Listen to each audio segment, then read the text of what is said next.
කොහොමද ඔයගලන්ට මම ඩොක්ටර් ඡායා අද වීඩියෝ එකෙන් අපි කතා කරන තත්වය බහුතර සමාජය තුළ කට්ටිය රෝගයක් කියලාවත් නොදන්නා කාරණයක්. මෙන්සස් දවස්වල අධික වේදනාවක් දැනෙනවද ඔයාටත්? තරහා ගන්න බැරි තරම් ඉස්කෝලේ වැඩ කරගන්න බැරි තරම් ඔෆිස් යන්න බැරි තරම් අසාමාන්‍ය වේදනාවක් දැනෙනවද? අම්මේ අනේ මට ඉන්න බෑ කැක්කුමයි අම්මේ මම මොකද කරන්නේ? ඕක සාමාන්‍ය දෙයක් පුතේ ගෑනු වෙලා ඉපදුනා නම් ওই දුක විඳින්න ඕනේ.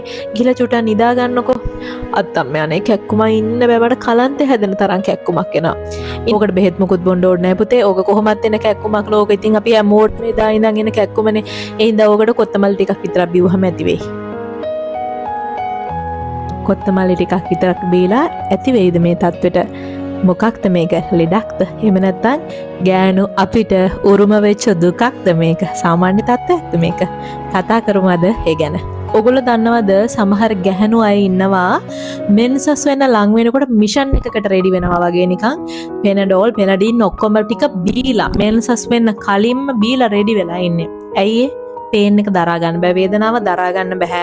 එදාට නිවාඩු දානවා, එදාට ඉස්කෝලේ යන්නේ නැහැ, හැමදේම නවත්තලා ඇඳේ ඉන්නේ බෙහෙත් බීලා. ඒ මොකද ඒ තරම් තීව්‍ර කැක්කුමක් එනවා.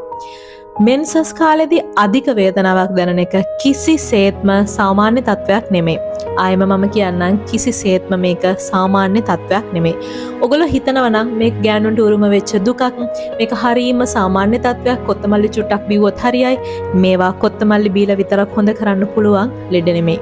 හොඳට මතක තියාගන්න ඕනේ මෙන්සස් කාලේදී අධික වේදනාවක් එන්න හේතු කිහිපයක් බලපාන්න පුළුවන්. අංක 1ට අද මම මෙතනින් කතා කරනවා ඇඩිනෝමයෝසිස් කියන කන්ඩිෂන් එක. අපේ ගර්භාෂයේ ස්තර 3ක් තියෙනවා. හරිද? එන්ඩෝමෙට්‍රියම් එක. ඒක තමයි අපේ පුංචි පැටියා වැඩෙන්නේ. ඒක තමයි මෙන්සස් කාලෙට ගැලවිලා අයින් වෙන්නේ. ඊළඟට ඔය එන්ඩෝමෙට්‍රියම් එක වට කරගෙන මයෝමෙට්‍රියම් එක තියෙනවා. ඒ කියන්නේ මසල් එක. ඊළඟට ඒකත් වට කරගෙන පෙරිමෙට්‍රියම් එක තියෙනවා. පිටත ස්තරය අන්නේ වගේ. එන්ඩෝමෙට්‍රියම් එක වෙනයි, මයෝමෙට්‍රියම් එක නැත්තම් මසල් එක වෙනයි, පෙරිමෙට්‍රියම් එක නැත්තම් පිටතලේ එක වෙනයි. එතකොට ඇඩිනෝමයෝසිස් කියන කන්ඩිෂන් එකේදී වෙන්නේ මෙන්න මේ එන්ඩෝමෙට්‍රියම් එකේ සෛල ගැලවිලා මයෝමෙට්‍රියම් එකට. එහෙම නැත්නම් ඒක ගාව තියෙන අර මසල් එකට යනවා. ඉතින් මොකක්ද වෙන්න පුළුවන් මේක නිසා?